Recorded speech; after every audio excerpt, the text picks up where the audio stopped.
São Paulo, uma cidade que nunca dorme, estava naquela tarde tingida pelo dourado suave do sol que se punha atrás dos arranha-céus.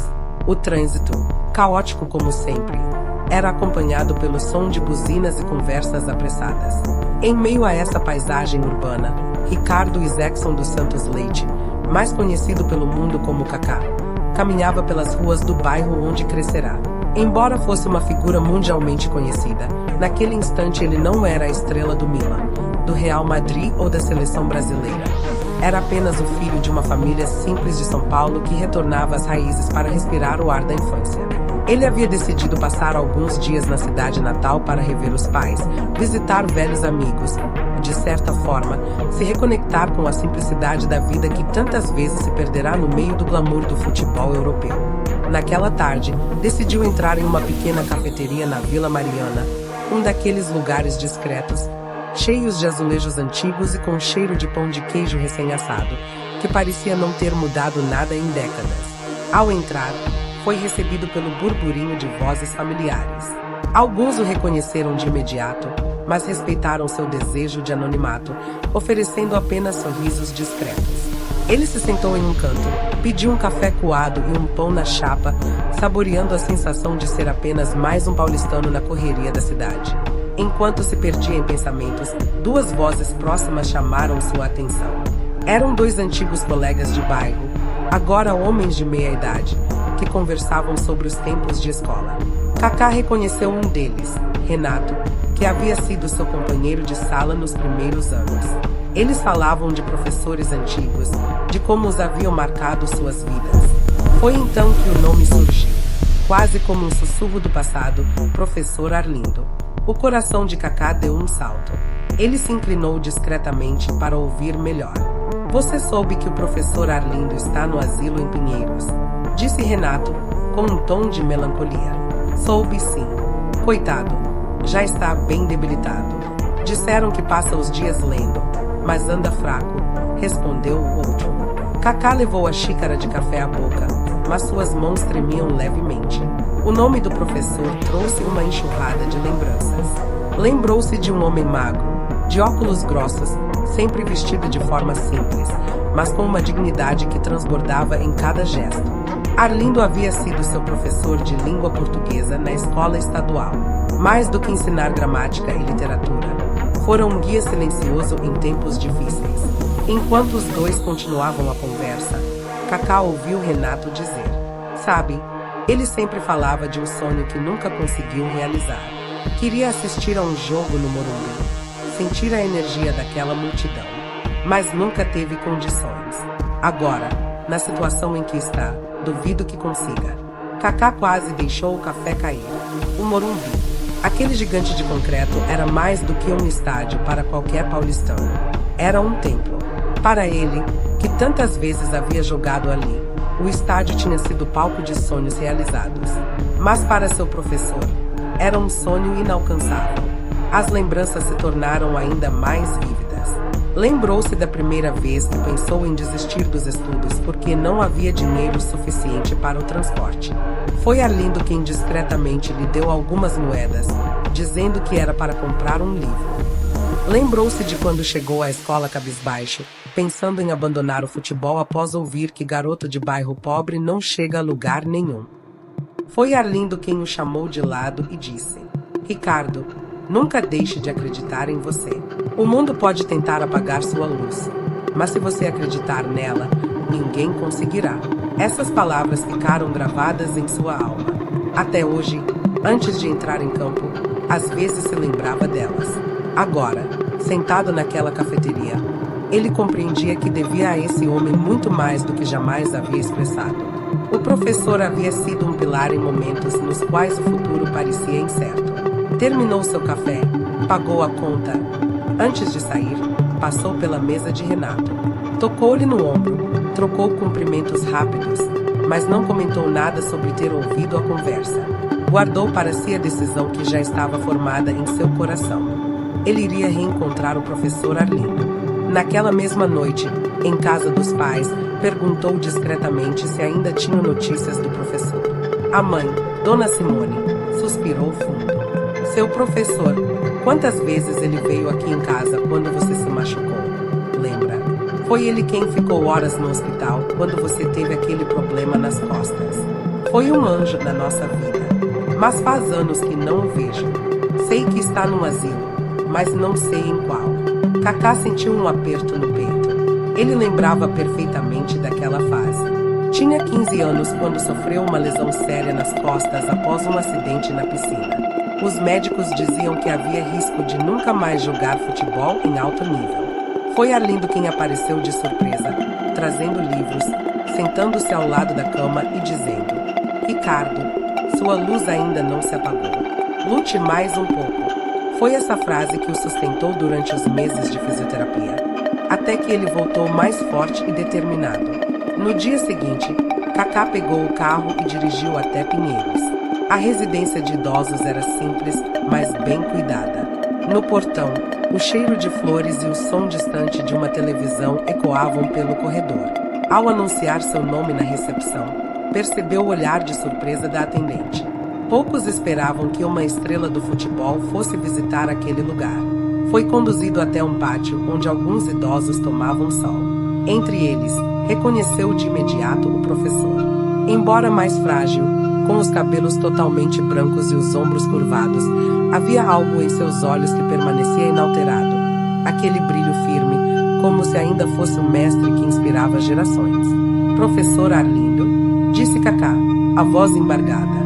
O idoso levantou o olhar, pescou algumas vezes. Ao reconhecer a figura diante de si, levou as mãos ao rosto. Ricardo, meu Deus, é você? Kaká se ajoelhou diante dele. Segurou-lhe as mãos e sentiu o calor da gratidão e da emoção mútua. Lágrimas rolaram pelo rosto do professor, e também pelos olhos de Kaká, que agora não era o ídolo, mas novamente um menino tímido que encontrava forças nas palavras de um mestre. Sentaram-se juntos durante horas. Conversaram sobre os tempos de escola, sobre literatura, futebol e sobre a vida. Foi nesse reencontro que o professor, em voz baixa, confessou mais uma vez. Sabe, Ricardo, meu maior sonho sempre foi entrar no Morumbi, sentir a vibração daquela multidão. Mas nunca consegui. E agora? Acho que nunca vou conseguir. Kaká não respondeu de imediato. Apertou as mãos do professor, olhou nos olhos dele e apenas sorriu, guardando dentro de si a certeza de que faria qualquer coisa para mudar aquela realidade. Naquela noite, ao sair da residência, olhou para o céu da cidade que nunca dormia. As luzes dos carros se confundiam com as estrelas. E, em meio a esse cenário, ele fez uma promessa silenciosa. Iria realizar o sonho do professor Arlindo, custasse o que custasse. O sol de fim de tarde batia enviesado nas janelas altas da residência em Pinheiros quando Kaká voltou no dia seguinte, ainda com o cheiro do café coado da manhã preso na roupa e uma ansiedade mansa apertando o peito, o tipo de sentimento que não é medo nem pressa, é só a vontade de que o tempo faça sentido. Ele caminhou pelo corredor com passos leves. Cumprimentou de cabeça um senhor que lia jornal e sorria só com os olhos. Uma senhora que tricoteava uma manta lilás e outra que tentava sintonizar o rádio num jogo antigo. E então chegou ao pátio onde o professor Arlindo estava, dessa vez de chapéu de feltro marrom e um suéter vinho, os dedos finos descansando sobre um caderno pautado, a caneta Bic azul presa na lombada como guarda-chuva de papel contra a chuva das ideias. Posso sentar aqui, professor? Perguntou com um respeito que atravessava a fama, o dinheiro, a história, e aterrissava naquele banco de cimento como se ele ainda fosse um menino magrelo de mochila surrada. Claro que pode, Ricardo, disse Arlindo, e a maneira como ele falava Ricardo trazia um carinho que o mundo inteiro chamando Kaká nunca conseguiu superar. Trouxe sua luz outra vez, né? E riu de si mesmo, aquele riso que mistura a ironia e ternura de quem conhece a vida do avesso, porque a gente às vezes esquece, mas a luz também se aprende. E assim começou uma tarde que seria longa como um domingo sem prazos, costurada de histórias, memórias, gracinhas e pausas, em que os dois, mestre e aluno, desfiaram a linha dos anos até reencontrar o novelo que tinham perdido no meio do caminho. O senhor lembra da sala 8, professor? E Arlindo fechou os olhos como quem saboreia manga madura. Lembro do cheiro de giz, da janela emperrada, do ventilador que só funcionava quando a gente batia com a régua, e lembro de você encolhido lá no fundo, fingindo que copiava, mas desenhando chuteiras. Eu fingia que não via, e no final da aula pedia: me entrega seu caderno, Ricardo. Aí eu olhava seu desenho e escrevia embaixo: palavras também são chuteiras, servem para levar a gente mais longe. E Cacá soltou um riso baixo, meio envergonhado, porque aquele bilhete rabiscado no canto da folha tinha virado norte em dias em que nada parecia apontar para lugar algum. Eu guardo esse caderno até hoje, confessou. Parece bobagem, mas foi ali que eu entendi que estudar e jogar não eram inimigos, só duas pernas do mesmo corpo. Naquele compasso manso, vieram outras lembranças, como a da vez em que a chuva desmoronou sobre São Paulo e a rua virou rio e o ônibus da linha que passava na frente da escola não apareceu. E ele, pequeno, disse que faltaria no treino porque não tinha como chegar. E Arlindo, sem querer humilhar nem expor, escorou discretamente um envelope pardo com moedas e algumas notas. É para comprar um livro, cochichou. Se sobrar dá para comprar um pastel também. Mas primeiro o livro. E piscou, deixando ao menino a dignidade de não parecer ajudado na frente de ninguém. Eu nunca esqueci aquele envelope, professor, disse Cacá, sentindo o sabor salgado de uma gratidão antiga subir pela garganta. O senhor chamou de livro, mas era passagem, era ponte, era coragem, era pão, emendou o velho, porque estudar também mata a fome, fome de futuro. As horas se empilharam sem barulho, e, num dado momento, quando o sol virou âmbar na copa do ipê do pátio, Arlindo pediu licença, abriu o caderno pautado e recitou de memória umas linhas que lembravam Drummond e também lembravam ele mesmo. Há uma multidão no estádio que não vê, mas sente. E há um menino no fundão da sala que vê, mas finge que não sente. O papel do mestre é juntar as duas coisas, e fechou o caderno. Eu escrevia essas bobagens de noite, quando a vida pesava, confessou, para lembrar que no dia seguinte eu tinha de chegar cedo e acender a turma, nem que fosse com uma anedota ruim. O senhor acendeu muita gente, devolveu Cacá, olhando as mãos do mestre, mãos de quem riscou o quadro negro até gastar calos, mãos que a cidade não conhece mas que sustentaram gerações. Falaram da fase sombria da lesão nas costas, quando o corpo de adolescente tinha descarrilado por um acidente bobo na piscina, e o médico usou uma palavra que parecia sentença: limitação. Palavra fria como o azulejo. E então Arlindo apareceu com um saco de livros, 2 romances, um volume de crônicas de futebol, um livrinho de poesia e um caderno novo. Se você não puder correr por um tempo, corre por aqui, disse, apontando para as linhas. O músculo volta, Ricardo, mas a cabeça precisa ficar inteira. E ficou sentado horas, escutando mais do que falando, até que, ao levantar, soltou aquela frase que virou amuleto de bolso. Sua luz ainda não se apagou, luta mais um pouco. E foi essa frase que ele repetiu silenciosamente nos corredores de fisioterapia, nos alongamentos que ardiam, nas noites em que a incerteza não o deixava pregar um olho. E, quando voltou ao campo, a frase virou oração de vestiário. Eu queria ter te levado ao Morumbi naquele tempo, assumiu Cacá. Mas a vida atropelou, e eu achei que o amanhã sempre estaria lá. O amanhã costuma estar, disse Arlindo. O que falta às vezes é a gente. Não falaram ainda do sonho como promessa, mas o sonho passeava por ali, feito passarinho sem dono, pousando na beira do banco, em cima da mesa de jogo de dominó, numa fresta de luz no piso. E toda vez que Arlindo dizia Morumbi, a palavra ganhava o peso de um lugar sagrado e ao mesmo tempo doméstico. Aquele templo que se enxerga pela TV com olhos de vidro e que, do lado de fora, na infância dele, parecia a muralha de uma cidade de histórias onde ele jamais teria ingresso. Por que o senhor nunca foi?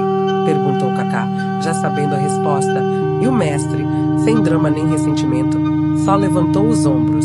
Salário de professor, filho, ônibus que não dava, plantão de correção de prova, filho pequeno com febre.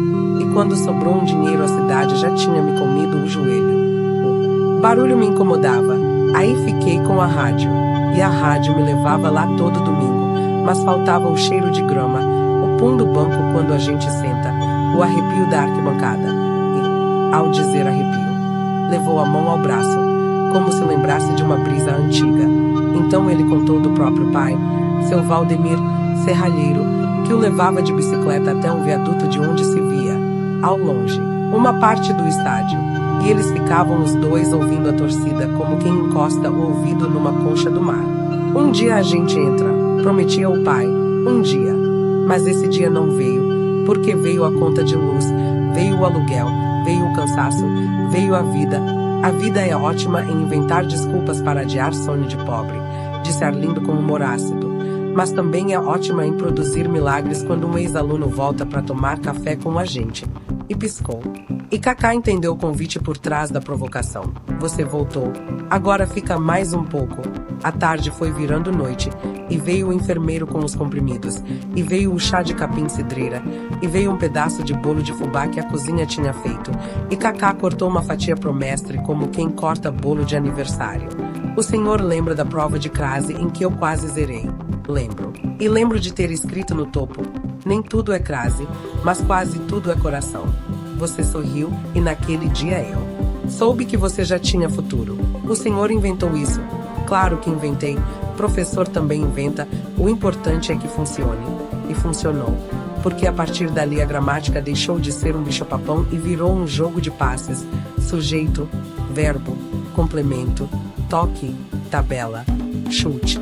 Eu dizia que vírgula é pausa para respirar.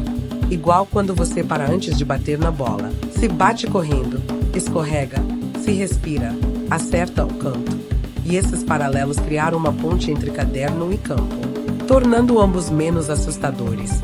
Em algum momento, o céu derramou um azul profundo sobre o pátio, e uma enfermeira acendeu as luzes amarelas dos postes baixos, e a conversa foi se fazendo memória doída e doce.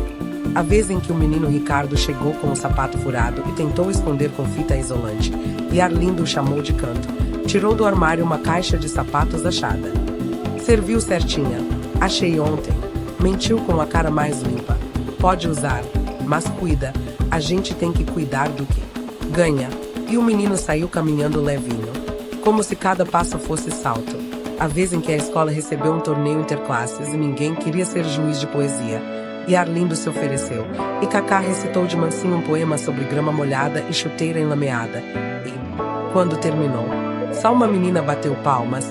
E Arlindo levantou e bateu palmas também. E mais um, e mais um, até que a sala inteira estava de pé. E o menino entendeu pela primeira vez que as palavras dele podiam pôr gente em pé. Eu me tornei um homem que fala pouco, disse Kaká, mas guardo esse aplauso aqui dentro. E tocou o peito. A noite pediu descanso e levou os dois para um silêncio confortável, desses que só existe entre gente que se ama sem ter dito essa palavra. Então Kaká respirou fundo e arriscou. Professor, o senhor ainda tem vontade de ouvir o Morumbi por dentro, completou Arlindo. Sem ironia, só com uma alegria tímida de quem tem vergonha do que deseja. Tenho desde menino, mas vontade. Também aprende a esperar, e a minha virou um passarinho velho que canta baixinho. Passarinho velho ainda voa, devolveu Kaká, e os dois riram sabendo que não falavam de pássaros. Antes de ir embora, ele tirou de uma sacola um pacotinho envolto em papel craft e amarrou com um barbante. É só um presente bobo, disse, um lenço grená com as iniciais M. Pro senhor usar quando sair no vento. E Arlindo passou o lenço entre os dedos como quem lê braille de carinho. É a coisa mais chique que já ganhei, exagerou, e os dois se despediram com a promessa de um novo café. No carro, Kaká ficou um tempo parado, motor desligado, ouvindo o som distante da cidade, as sirenes, um ônibus freando, algum casal discutindo a relação na calçada, e ali fez uma lista mental. Falar com o clube sem gerar notícia, pedir autorização médica, preparar transporte confortável, achar ex-alunos, convidar discretamente, combinar com o pessoal do som um anúncio que não fosse circense, mas solene, pensar em música, não hino, outra coisa, talvez um choro no violão, talvez um coro de crianças de uma escola pública do bairro, imaginar o trajeto exato pela cabeceira, túnel, grama, cadeira reservada, cobertor, uma garrafa térmica com chá de erva doce que ele tinha visto Arlindo tomar, e no telão, em letras limpas, bem-vindo, professor Arlindo. Mas tudo isso ainda era pensamento, e o capítulo daquele dia pedia só a leveza do que é dito ao pé do ouvido, no campo das intenções boas. Vou voltar amanhã. Prometeu para si mesmo, sem pressa, Com calma, porque o tempo do professor é outro. É devagar que a coisa fica grande. E no dia seguinte voltou cedo. Levou pão de queijo quentinho e um caderno novo com capa azul marinho. Pro senhor escrever bobagens que viram milagres. E Arlindo riu. Milagre quem faz é ex-aluno que volta. Milagre quem faz é mestre que fica quando todo mundo vai embora, retrucou o jogador, e ficaram um segundo se olhando, cada qual reconhecendo no outro aquilo que a vida tinha esculpido sem alarde, a insistência. Naquele segundo encontro, vieram memórias que doem sem ferir, como as manhãs geladas em que Arlindo tirava do bolso do paletó um texto mimeografado e falava de Drummond com a voz baixa, pedindo que cada um lesse como se estivesse conversando com a própria mãe. A poesia precisa ser dita como quem serve café. E no fim ele fazia pergunta que não valia nota. Qual palavra te deu sede hoje? E o pequeno Ricardo escreveu coragem. E o professor sorriu. Então bebe dela. Falaram também de futebol sem glamour. Campinhos esburacados, bolas murchas, chuteiras emprestadas, calção largo demais preso com cadarço. E como tudo isso foi, aos poucos, se tornando caminho. Eu só empurrei você um tantinho, disse Arlindo. Quem andou foi você. O senhor empurrou na direção certa, corrigiu Cacá. Quando a rua manda para a esquerda, o senhor apontou para a direita e disse: abre os braços que venta a favor. E os dois gargalharam daquele jeito que limpa o ar. Mais tarde, já com o pátio quase vazio, uma enfermeira colocou uma fita cassete antiga num aparelho que rangia. Insistência de Arlindo. E o choro de um bandolim encheu o lugar. E ele explicou que sempre gostou dos choros porque são músicas que falam de saudade sem pedir desculpa. Os dois ficaram ouvindo, sem dizer nada, as mãos se encontrando num silêncio que dizia todas as coisas. Então veio a pergunta que estava ali, rondando. E sim, começou Cacá, mas mordeu a língua.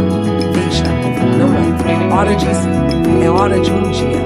Um dia. Repetiu Arlindo e sorriu. E nessa troca a promessa ficou selada sem contratos, só com a caligrafia invisível de duas vontades, uma de agradecer, outra de ser agradecido. Quando a noite caiu de vez, a cidade acendeu seu colar de luzes. Cacá se levantou e ajeitou o cobertor nas pernas do mestre.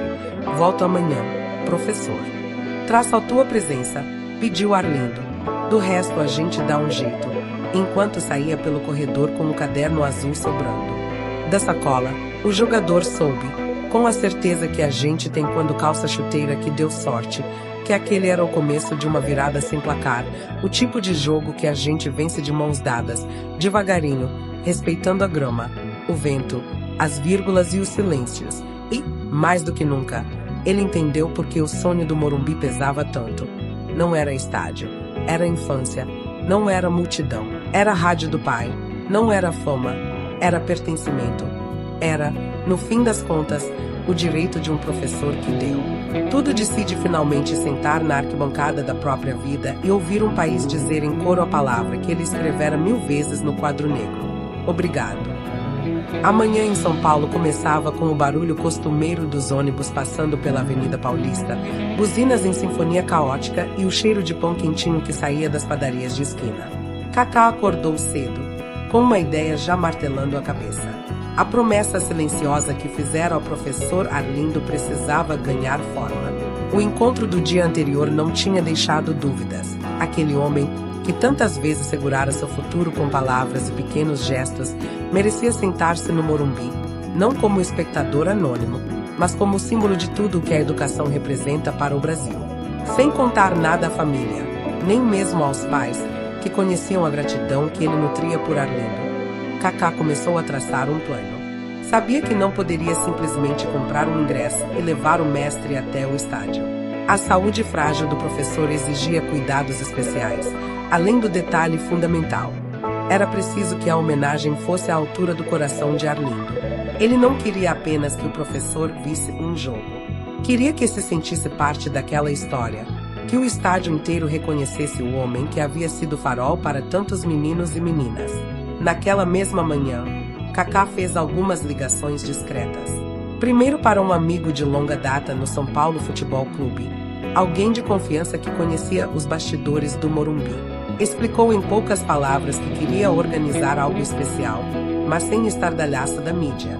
Do outro lado da linha, o amigo silenciou por alguns segundos antes de dizer: Kaká, isso que você quer fazer não é pequeno. Se for bem feito, pode virar um daqueles momentos que ninguém esquece. Mas você tem certeza que o professor gostaria de tanta atenção? Kaká fechou os olhos e lembrou do sorriso tímido de Arlindo, do jeito como ele falava do sonho do Morumbi como quem fala de um tesouro distante. Tinha certeza, não se tratava de fama ou vaidade, mas de reconhecimento. Tenho certeza, respondeu firme. Nos dias seguintes, Kaká dividiu seu tempo entre a família, os treinos leves de manutenção física e as idas constantes ao asilo. Levava livros, pão de queijo, às vezes apenas sua presença. Em cada visita, Arlindo parecia mais disposto, contando histórias que misturavam realidade e poesia. Como se preparar para o grande momento fosse parte da própria cura. Mas, em silêncio, Kaká articulava. Conversou com médicos do clube para organizar transporte confortável e seguro para o professor. Pediu a um grupo de ex-alunos de Arlindo que gravassem pequenos depoimentos em vídeo, falando da importância que ele tivera em suas vidas. Muitos choraram só de lembrar. Uma ex-aluna disse que foi graças ao professor que seguiu carreira como jornalista esportiva. Outro contou que desistiria da escola se não fosse o incentivo dele. Cada história era um gol marcado em campos invisíveis. Ao mesmo tempo, Kaká fez questão de envolver alguns jogadores do atual elenco do São Paulo. Explicou que queria criar uma homenagem surpresa, onde o professor seria conduzido ao gramado e a torcida, em uníssono, o aplaudiria. Um dos jovens atletas, emocionado, disse: "Se hoje eu jogo aqui, é porque também tive um professor como ele. Não podemos perder essa chance." A preparação seguia em ritmo acelerado. A ideia era escolher um jogo importante, mas não decisivo demais, para que houvesse tempo e espaço para a homenagem.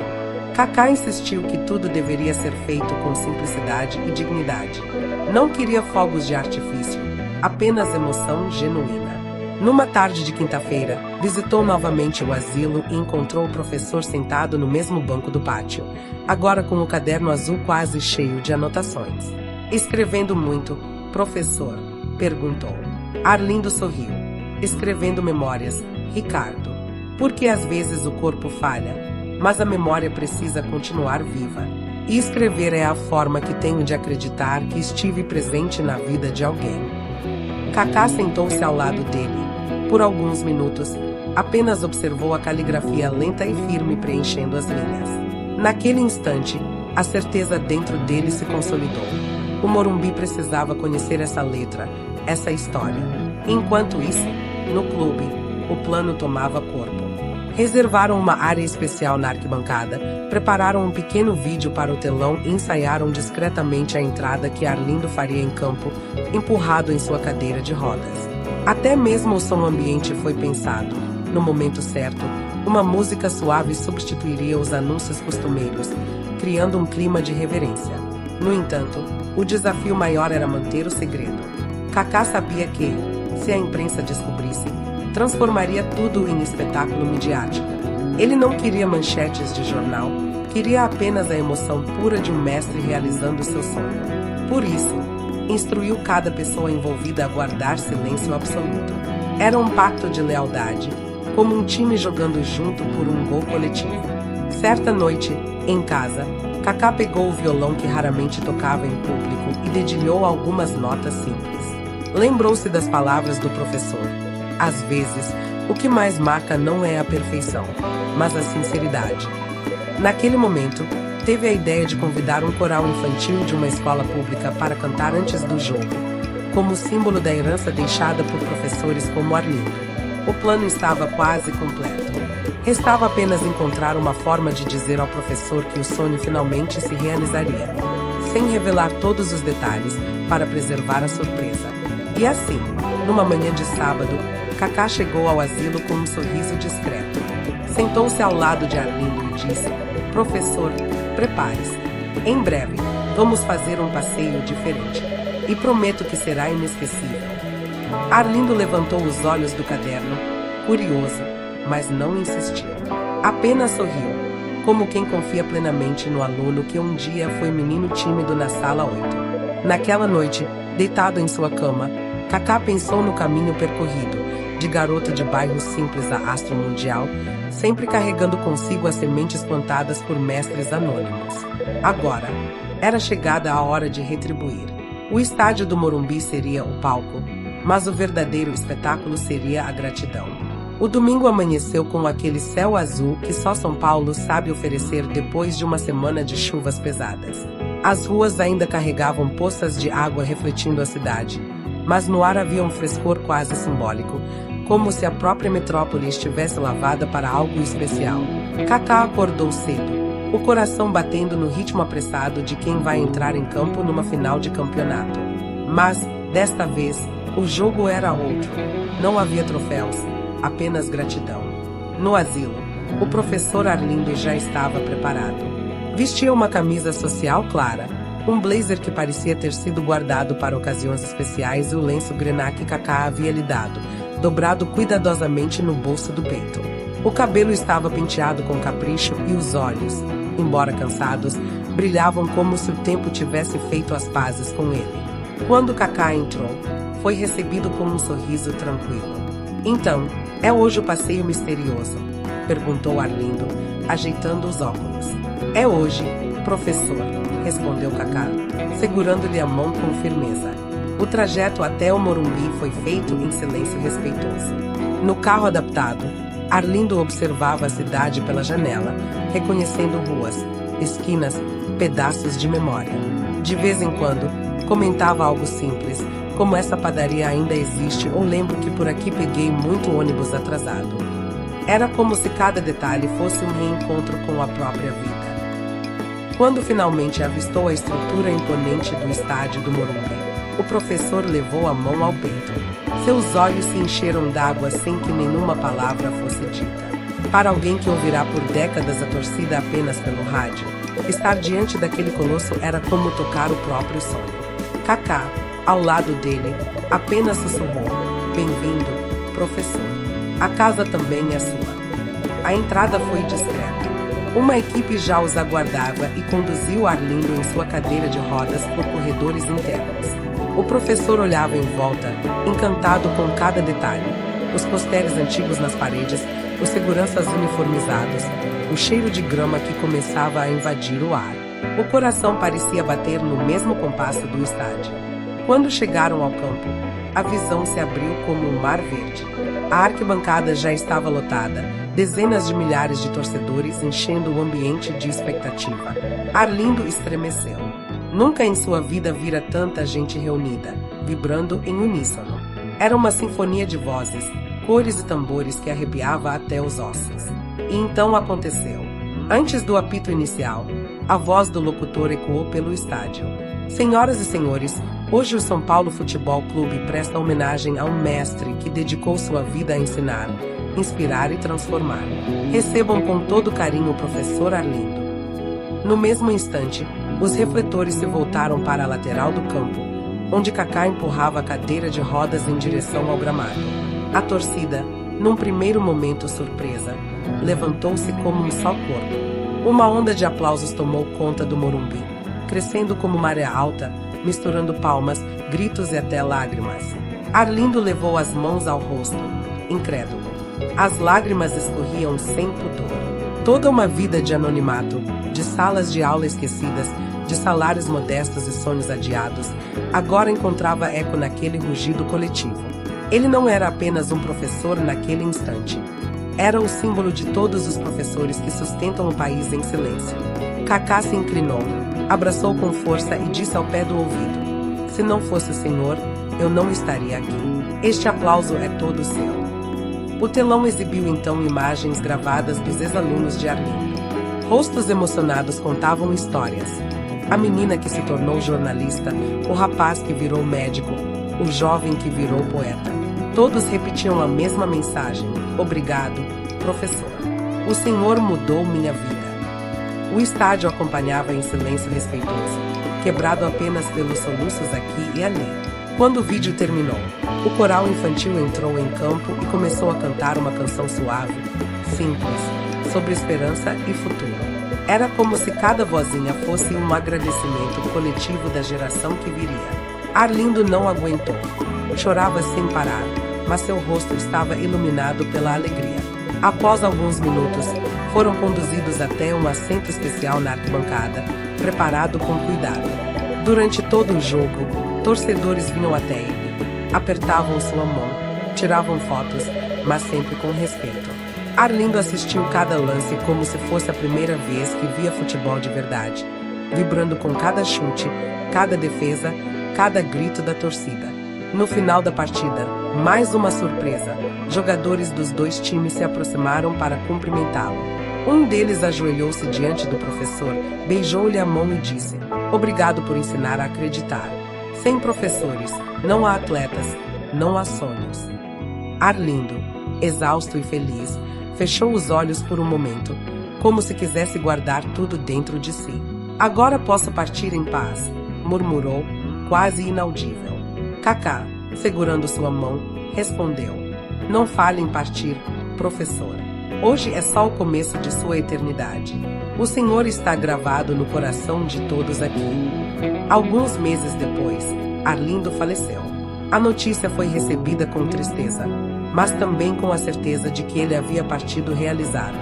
Kaká, em uma entrevista, resumiu: "Um estádio inteiro aplaudiu meu professor, mas eu sei que aquele aplauso ecoa para cada professor do Brasil.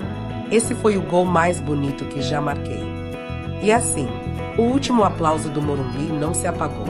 Ficou gravado como testemunho de que a gratidão pode transformar vidas, de que os sonhos podem ser realizados mesmo tardiamente, e de que o mestre jamais é esquecido quando planta sementes de amor e esperança.